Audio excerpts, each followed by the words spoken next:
亲爱的朋友们，欢迎来到微光夜读。领导得知我要参加前女友的婚礼，特意把专属座驾借给我撑撑场面。抵达婚礼现场时，宾客们都差不多到齐了，整个停车场停满了各式各样的豪车，最便宜的都是奔驰、宝马。我正准备把车开进去，门口安保人员把我拦了下来。赶紧把你这破车开走！王总今天特意交代过，低于100万的车没有资格进入会场。我正准备开口解释，前女友突然从背后窜了出来：“沈重，好歹我们曾经相爱一场，你就开这辆破车来参加我的婚礼吗？”我扯了扯嘴角，语气极为平淡：“你看清楚了，这可是红旗国礼。”接下来开始我们本期故事，记得点击订阅并开启小铃铛。要不是杨滋滋一次又一次给我发消息，我根本不可能参加她的婚礼。看在曾经同学一场的份上，我才给上级打报告。好在领导体恤我这几年表现优异，特批了半天的假期，还把他的专属座驾借给我。可万万没想到，我开了1天1夜的车，好不容易抵达婚礼现场，门口的保安竟然不让我进。既然这些人狗眼看人低，我还不如早点回单位休假。见我转身要走，杨滋滋立马伸手将我给拦了下来。哎呦喂，说你2句还不高兴了是吧？开国产车也没什么得人的嘛，你把这破车再停门口不就行了？咱们这么多年没见了，正好借此机会一起聚聚嘛。话虽然没错，但我还是听出他语气里浓浓的嘲讽意味。这时，新郎官王阳大摇大摆地朝我走了过来。哟，这不是我老婆的同学吗？怎么在门口站着啊？我正准备开口，刚才把我拦下的那名保安不屑地看了我一眼。王总，他的车不符合规定，不能进去。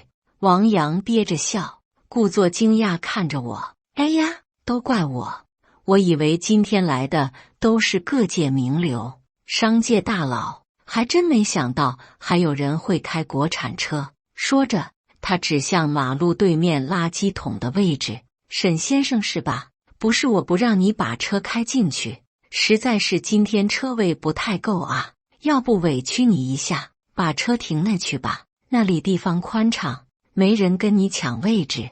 我不由自主把眼睛眯了起来，嘴角扬起一道弧线。王少，你是打算让我把车停垃圾桶旁边吗？我话刚说完，一旁的杨滋滋忍不住笑出了声。可不是吗？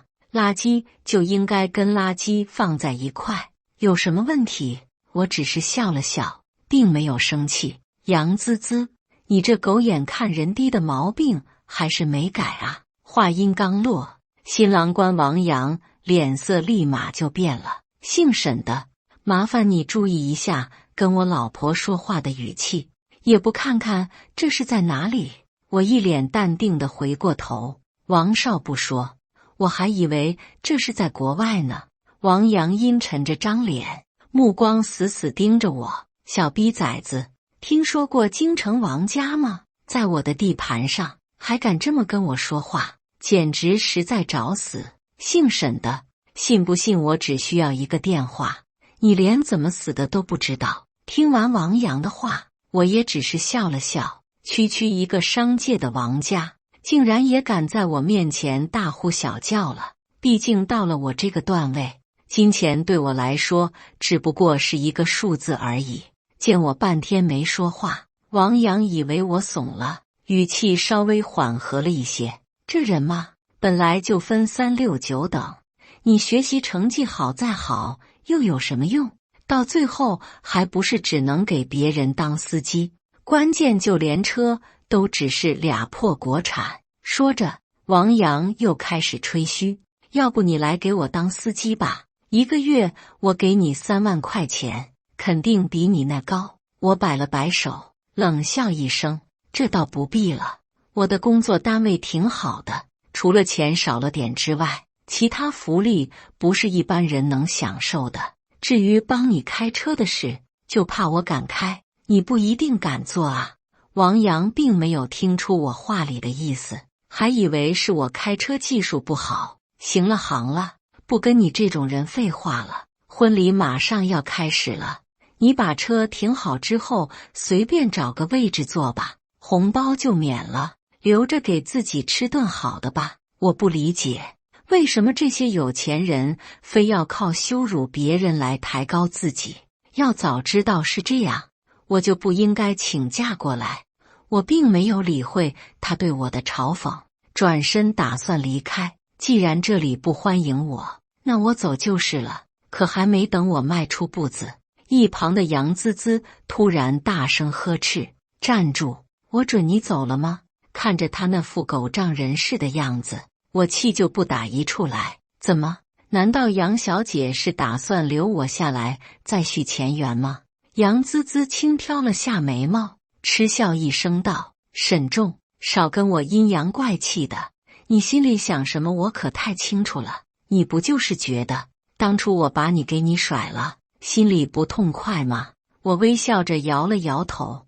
杨小姐恐怕也太看得起自己了吧？看到你如今这副样子，我恨不得当初能早点跟你分手。杨滋滋听完我的话，脸都气绿了。姓沈的，我能让你来参加婚礼，算是很给你面子了。别脸不要脸，婚礼都还没开始你就要走，你这不是摆明了不给我老公面子吗？听到他用自己老公来威胁我，我都差点没忍住笑出声。不好意思，我这个人天生喜欢独来独往，谁的面子也不想给。听到我话的王阳瞬间怒了：“小逼崽子，我是不是给你脸了？今天你要是敢提前离开，就是不给我王少面子，也就是不给整个王家面子。你最好掂量掂量自己有几斤几两，在整个京市还没有谁敢不给我面子。”他一边说，一边撸起袖子。我双手插兜，一脸从容站在原地，腿长在我身上，我想去哪就去哪儿，用不着跟你汇报。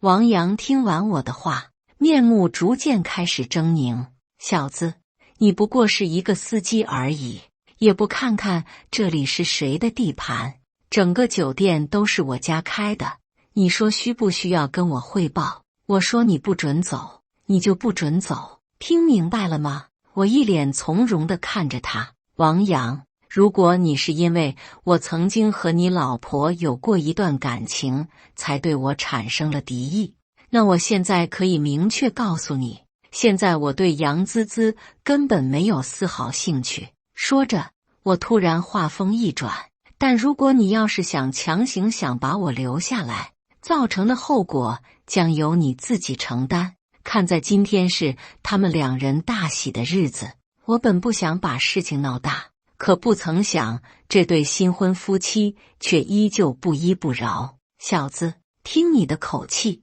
我还得感谢你是吧？如今整个京城遍地都是我们家的产业，你算个什么东西，还敢对着我指手画脚？今天我还真就把你扣这了，我倒要看看你能把我怎么样。”王阳这边刚骂完，杨滋滋那边又开始了：“姓沈的，你刚才那话是什么意思？你是觉得现在的我已经配不上你了，是吗？”我老公说的没错，今天你要不把话说清楚，哪儿都别想去。虽然我心里的确瞧不上俩人，但看在今天是日子特殊，话到嘴边又被我硬生生憋回去。我现在没工夫跟你们闲聊，赶紧让你的人把门打开。面对这对新人一次又一次挑衅，我非但没有生气，反倒一而再再而三的忍让。可我话都说到这份上了，这对夫妻却还是不打算放过我。王阳气焰嚣张地走到我面前，吐沫星子直接喷到我脸上：“姓沈的，你还真把自己当个人物了是吧？要不是看在你是我老婆同学的份上，就凭刚才你的那些话，换做其他人早就躺地下了。我强压着心中的怒火，咬牙切齿盯着他。王阳，我最后再警告你一次，我的忍耐是有限度的。今天你是大喜的日子，我本不想惹事，可你却再三逼我，是觉得我好欺负是吧？我不管你是背后是谁，只要得罪了我，没有一个人会有好下场。我话音刚落，王阳瞪大了双眼，一脸不可置信的表情。你说什么？我耳朵没出问题吧？你之前胡说八道也就算了，现在居然连王家都敢不放在眼里。小逼崽子，你信不信老子今天就算把你弄死在这，也不会有人知道。我轻轻叹了口气，一字一句说道：王少，不知道你听没听说过一句老话，叫做人外有人，天外有天。在别人眼里，你们王家确实有点实力，可在我眼里却根本不值一提。我劝你还是让我走吧，免得到时候王家会因为你而覆灭。王阳听完我的话，顿时笑出了声。他看了一眼身旁同样露出不屑表情的杨滋滋，嗤笑出声：老婆，你这同学该不会是脑子出问题了吧？他竟然说要把王家给灭了。说着，他猛地回头，满脸挑衅地看着我：小子，我可以明确告诉你，在京城这个地界上，我王家就是天。对我来说，弄死一个像你这样的人，就如同捏死一只蚂蚁那样简单。哪怕我脾气再好，在听到王阳这番话之后，也是再也忍不住。王阳，我看你是真的在找死。你知道你拦的人是谁吗？你知道我是什么身份吗？你知道拦下我是什么后果吗？我一连三问，直接给王阳搞懵了。就在他低头思考的时候，杨芝芝又站了出来。你能有什么身份？你最多就是个给领导开车的司机而已。要不是我给你发了请柬，估计你连停车场就进不来。也不知道你在装什么装，就光看你开的那辆破车，估计你领导也不是什么大人物。我听完他的话，眼睛顿时长得老大，哭笑不得。那可是红旗国里啊，普通的人别说开了，估计这辈子就见不到。平日里，领导正是坐着这辆车去会见国内外各式各样的重要人物，怎么到了他嘴里就被贬得一文不值呢？保安不认识那车也就算了，你这即将嫁入豪门的王家儿媳妇竟然也不知道。无知并不可怕，可怕的是有些人还不知道自己已经闯了大祸。听到自己老婆这番话，王阳当即不再思考，又恢复了之前嚣张的模样。小子，我还以为你真有什么了不起的大身份呢，原来不过是个破司机啊！我微笑着点了点头。他说的没错，我的确是个司机，只不过我这个司机和别人不一样。还没等我把后半段话说完，王阳直接大手一挥：我管你是谁的司机，现在我给你两个选择，要么你给我磕头道歉，要么我现在就把你车给砸了，让你走路回去。赶紧选吧，别一会耽误了我婚礼的正常进行。听到王阳这般侮辱，我拳头不自觉捏紧，不紧不慢从嘴里吐出三个字：我不选。王阳似乎没想到的我居然这么硬气，有些诧异。思考片刻之后，他咧开嘴笑了：既然你不想选，那我只好帮你选喽。老子今天就先砸你车，再让你给我老婆磕头道歉。杨滋滋听到老公为自己出头，脸上的妆都笑花了。老公，你刚才的样子真帅。说完，他直接嘟起嘴巴，一口亲了上去。眼前这一幕简直把我给恶心坏了。可当事人王阳似乎很享受，脸上的口红印都还没来得及擦，立马打电话集合了现场保安。我数了一下，大约有10几20个人，在他们胸口上无一例外都写着王氏集团。等人到齐之后，他默默点了根烟，指向不远处的红旗车大喊道：你们谁先把这辆车砸烂，谁就有1万块钱。随着王阳一声令下，身后的保安瞬间一拥而上。我看着这群不知天高地厚的王氏集团工作人员，嘴角不自觉微微上扬。砸了大概差不多10几分钟，一名保安小跑过来：王少，有件事不得不跟你汇报一下。王阳深吸了口手中的香烟，缓缓吐了个烟圈。什么事？保安伸出鲜红的手掌。兄弟们按您的纷纷砸了半天，可这车根本砸不坏啊！王阳听完，先是愣了一下，随后接过保安手中的铁锤，1下、2下、3下，王阳用力挥舞了10几下，车身除了掉了点漆之外，其他部位根本毫发无伤。沈仲，你这破车是铁做的吧？手都给老子震麻了。我勾了勾唇角，强忍着笑意。是不是铁做的我不清楚，但它防弹倒是真的。对了，我觉得有必要通知你一声，你砸的这辆车它的名字叫红旗国礼。说完，我当着众人的面缓缓掏出手机，拨通了领导的电话。喂，领导，我是小沈，我想跟你汇报个紧急事故。您借我的那辆车刚被人给砸了。你说什么？电话那头顿时传出一声怒吼。我大概解释了一下事情的前因后果，从一开始被保安拦，再到王阳带人砸车，事无巨细，哪怕隔着手机屏幕，我都感受到了领导的怒火。马上报告你的位置，原地待命。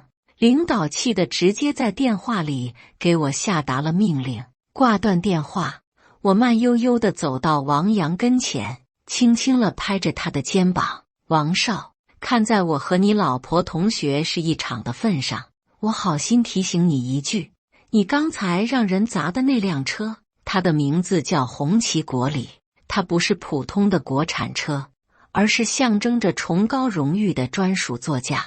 王少听完我的话，非但没有收敛，反而更加猖狂。我管你他妈什么旗，老子今天必须给他砸个稀巴烂！就在这个时候，人群中不知哪位谁突然高喊了一声：你们快看！众人闻言纷纷侧目，10几辆挂着红色牌照的武装皮卡正浩浩荡荡朝这边驶来。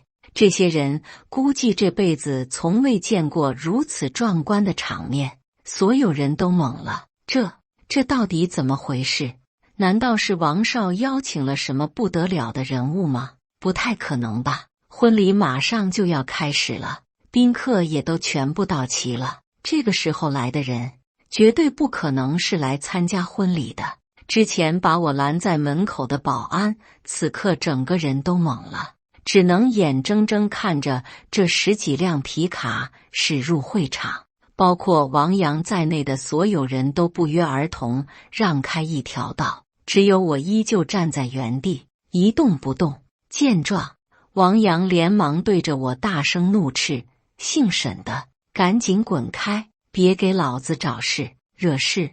王少，你现在还不明白吗？从始至终，我们俩究竟是谁在找事啊？我微笑着摇了摇头，目光死死地盯着前方。随着车辆逐渐靠近，所有人的目光都落到在我身上。我不紧不慢地走上前去，脸上挂着淡淡的微笑。来得刚刚好。远处的王阳一脸诧异地看着我，随后惊呼出声：这傻逼还敢站在那，简直是不要命了！我假装没听到他的话，继续往前走。然后那些皮卡车在距离我不到1米的时候，全都齐刷刷停了下来。车上走下来一名穿着中山装的中年男子，神色格外严肃：沈先生，我没来晚吧？我随意摆了摆手。中年男子这才如释重负，屈身站在一旁。见到此番情形，人群中立马炸开了锅。卧槽，这到底怎么回事？我是不是眼花了？你们都看到了吗？那人好像对这乡巴佬格外客气。是啊，王少不是说他是司机吗？怎么会有人会怕一个司机啊？众人目瞪口呆地看着我，我勾了勾唇角，眼神扫过全场。李叔，你来的刚刚好。说着，我抬手指向脸色苍白的王阳，领导的车就是他砸的。李叔用余光瞟了一眼，一句多余的话都没有，直接朝着身后大喊一声：全体都有，做好战斗准备。不到10秒，皮卡车上的武装人员瞬间集合完毕，把整个会场给围了起来。紧接着，李叔抬手指向会场，只要是跟王家有关的人，全部抓起来。话音刚落，身后几十名武装人员扯着嗓子齐声高呼：是！还没等王少反应过来怎么回事，李叔一马当先闯进了婚礼现场。这位领导，咱们之间是不是有什么误会啊？今天我结婚，能不能给个面子？有什么事等婚礼结束之后再说。王阳一边说，一边掏出兜里的名片。我爸是王建国，王氏集团的董事长。你们想清楚了吗？我跟在身后，听到王阳这番话，差点没忍住笑出声。王少啊王少，你砸的可是红旗国礼啊！你爸就算是天王老子也没用啊！李叔扭头冷冷看着他，门口那辆车是你砸的吧？王阳似乎还没不知道自己闯了大祸，一脸懵逼地点了点头。那就没错，李叔回答得干脆利落。王阳更懵了，可能他这会还不清楚自己到底犯了什么弥天大错，居然出动了这么多武装力量。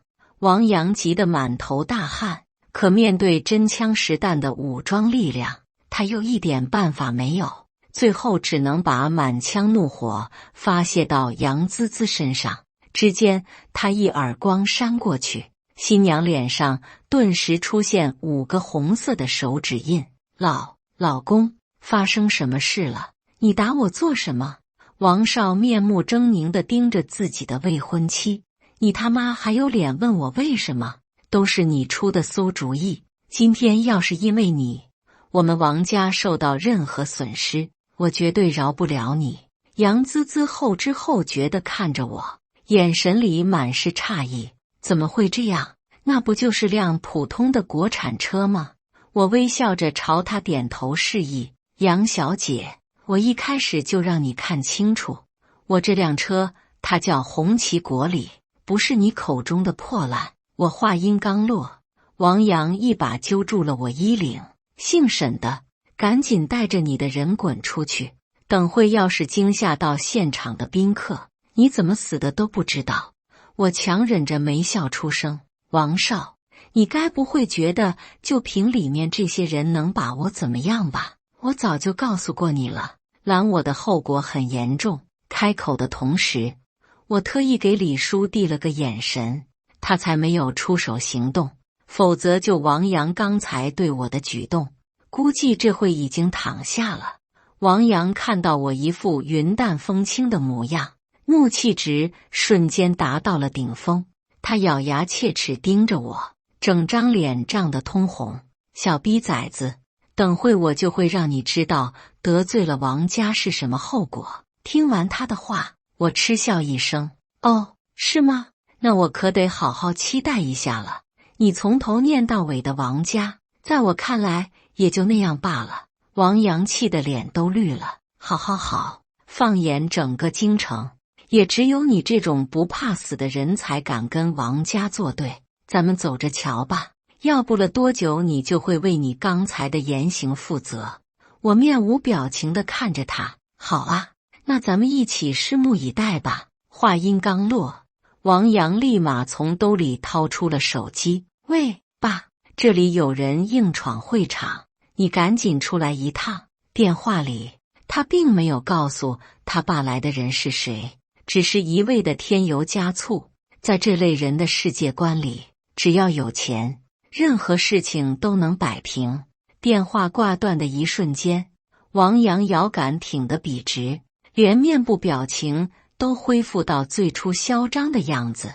就在众人即将踏入婚礼现场的时候，一位长相富态的中年男子姗姗来迟，周围的工作人员纷纷掏出手机，记录下难得一见的场面。我的妈呀，今天可真是给我开了眼了，居然能见到咱们京都的首富。是啊是啊，没想到在后台也能见到王总，太让人震惊了。有生之年能看到董事长，今天这一趟还真是没有白来。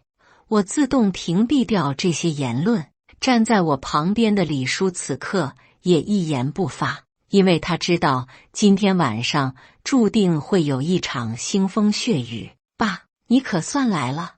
王阳看到他爸的一瞬间，立马换上副笑脸，屁颠屁颠迎了上去。周围工作人员也都乖乖站成一排，跟犯错的孩子似的，双手放在身前。全场除了李叔，只有我双手插在口兜里，一副云淡风轻的样子。王阳回过头，得意洋洋看向我，还不赶紧给我跪下？没看到谁来了吗？我冷笑了一声，缓缓开口，看到了，不就是你爹来了吗？区区一个商人而已，还妄想让我下跪？我劝你赶紧去医院看看脑子吧。话音刚落，在场包括王阳在内的所有人都倒吸了一口凉气。你他妈骂我也就算了，居然连我爸也敢骂，找死是吧？说完，王阳举起拳头就朝我冲了过来，可还没等他靠近，王建国吓得连忙出声呵斥：住手！赶紧给我回来！王阳一脸诧异地回过头：爸，您没听到他刚才直呼您的名字，还对您出言不逊吗？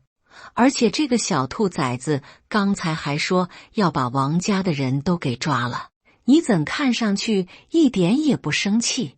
王阳语气十分委屈，给人的感觉就像是在踢足球的时候，明明就差最后一脚了，可偏偏这个时候有人告诉你不能射门。王建国听完儿子的话，一副恨铁不成钢样子，说话时声音都有些颤抖：你这个混账东西，赶紧给我闭嘴！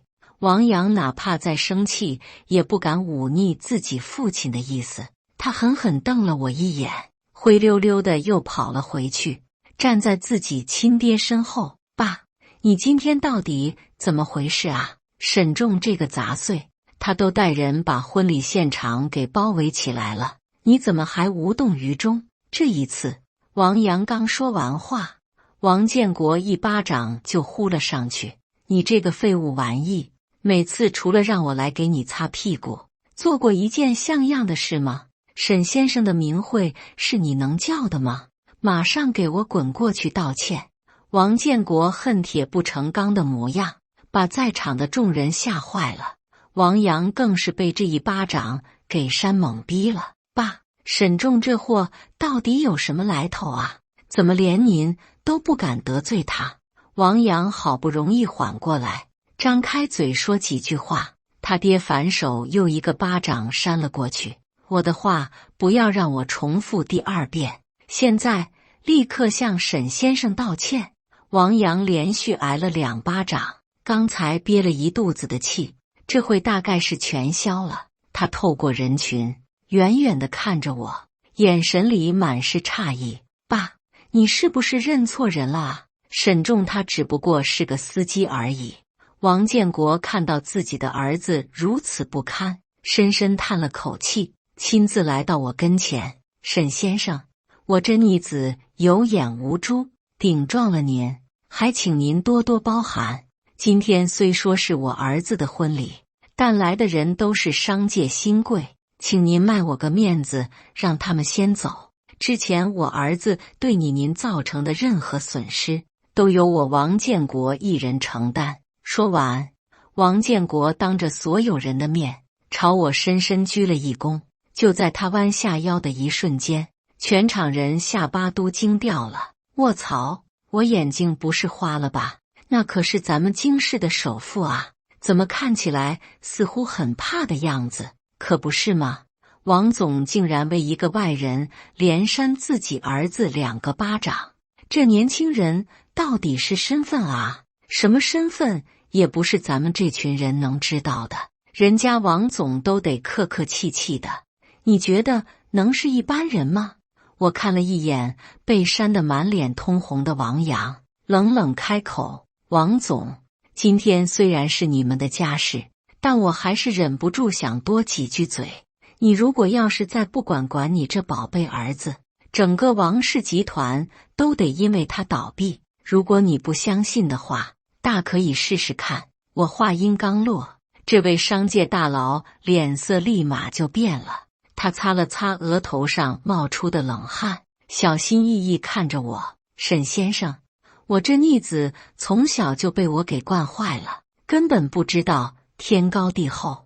对于发生今天这样的事，我也很抱歉。你要多少赔偿，只需要说个数就行，我绝对不还价。听完王建国的话，我忍不住嗤笑一声：给钱！王总，我看是做生意把脑子给做傻了吧？说着，我指向身后的李叔：你要不问问他，你儿子今天干了件什么事吧？我的语气不冷不淡，但王建国听完之后，吓得差点没站稳。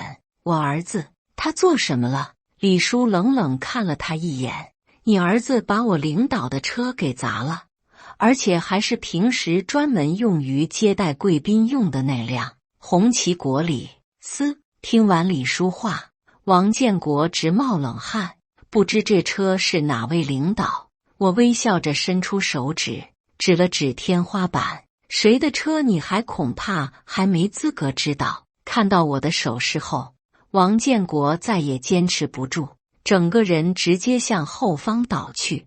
看到他爸晕倒的这一幕，王阳整个人都傻了，他眼神空洞，嘴巴大张，口水流了一地。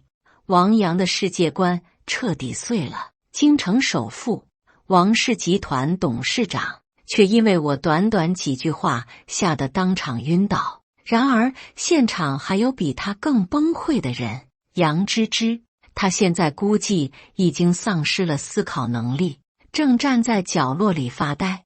我冷眼看向王家父子：王总，今天本身我是来祝贺您儿子结婚的，可他似乎不想领我这份情啊！不仅让门卫故意刁难我不说，还说什么低于100万的车不让进。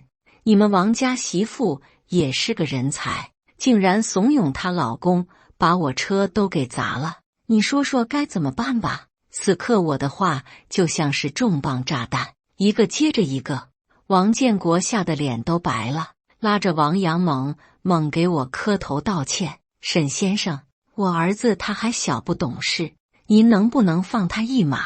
话说到一半，他猛地转过头，恶狠狠看向角落里的女人：从现在开始，我王家和你再无任何关联，婚礼即可取消。杨滋滋还想为自己争辩什么，又被王建国的眼神给瞪了回去。处理完儿媳妇的婚事，王建国小心翼翼看着我：沈先生，您看这样行不行？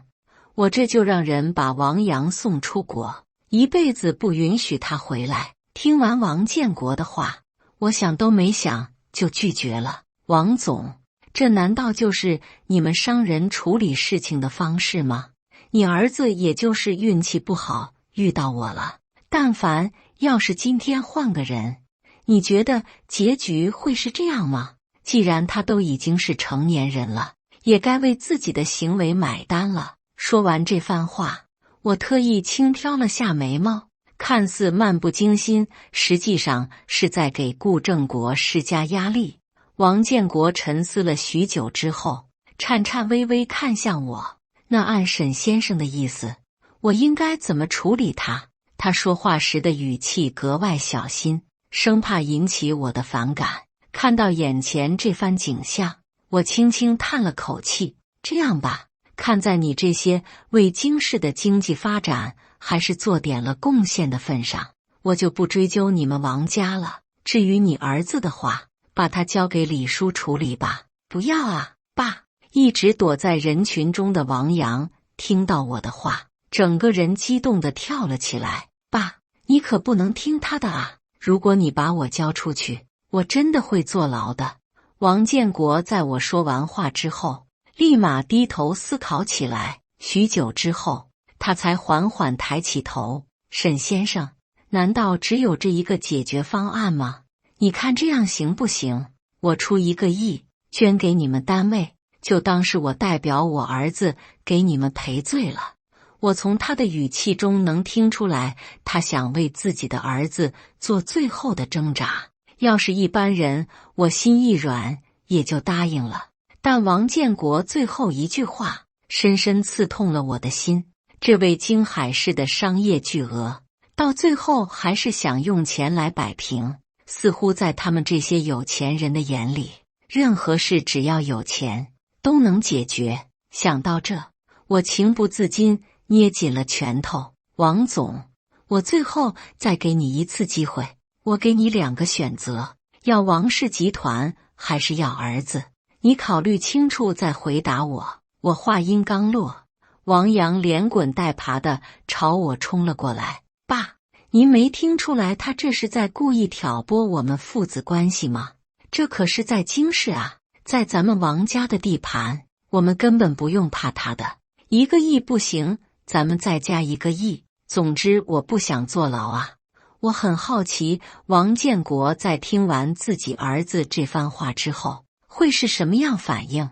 他狠狠瞪了王阳一眼，随后又深深叹了口气，最后一脸无奈地看向我。沈先生，我已经考虑好了，我选王氏集团。说完，王建国咬着牙挥了挥手，还没等王阳反应过来怎么回事，就被人硬生生给拖了出去。看到眼前这一幕，我忍不住鼓起了掌。看来王总还是做出了最正确的选择。王建国满脸愧疚地看着自己的儿子。阳阳，别怪爸爸心狠，要怪就怪你得罪了不该得罪的人。说着，他擦了擦眼角的泪水。沈先生，我已经按您的要求做到了，还希望以后您能别迁怒王家。我微笑着点了点头。放心吧，王总，我这个人一向说话算数。得到我的答复，王建国顿时松了口气，随后弓着身子转身离开，期间一句话都不敢说。然而就在王建国离开的一瞬间，我曾经的前女友当场跪了下去。沈仲，我们能重新开始吗？你不是喜欢我吗？现在我和王家解除了婚约，我们重新在一起好不好？他一边说，还一边哭。我这个人最怕女人哭了，一哭我就心软。可杨滋滋刚才这番话，差点让我把隔夜饭都给吐出来。我强忍着反胃，把头转向一边。杨滋滋，你是不是脑子坏掉了？我什么时候说过要和你在一起了？像你这样的女人，送我都不要，还娶你？你做梦去吧！杨滋滋被我对得脸一阵白一阵红，敢怒不敢言。我抬手看了眼时间，距离我回单位的时间不多了。杨滋滋，临走之前，我再送你最后一句话吧，永远都不要小瞧任何一个人，指不定哪天你眼里的废物会踩在你头上。说完，我在一行人的护送下潇洒离开。至于杨滋滋是否会听取我的建议，以后究竟会不会改变，我一点也不在乎。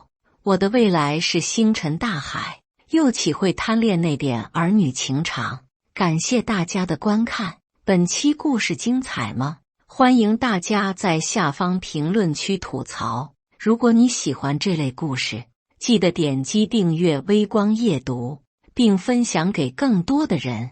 这会对我帮助很大。再次感谢大家的观看。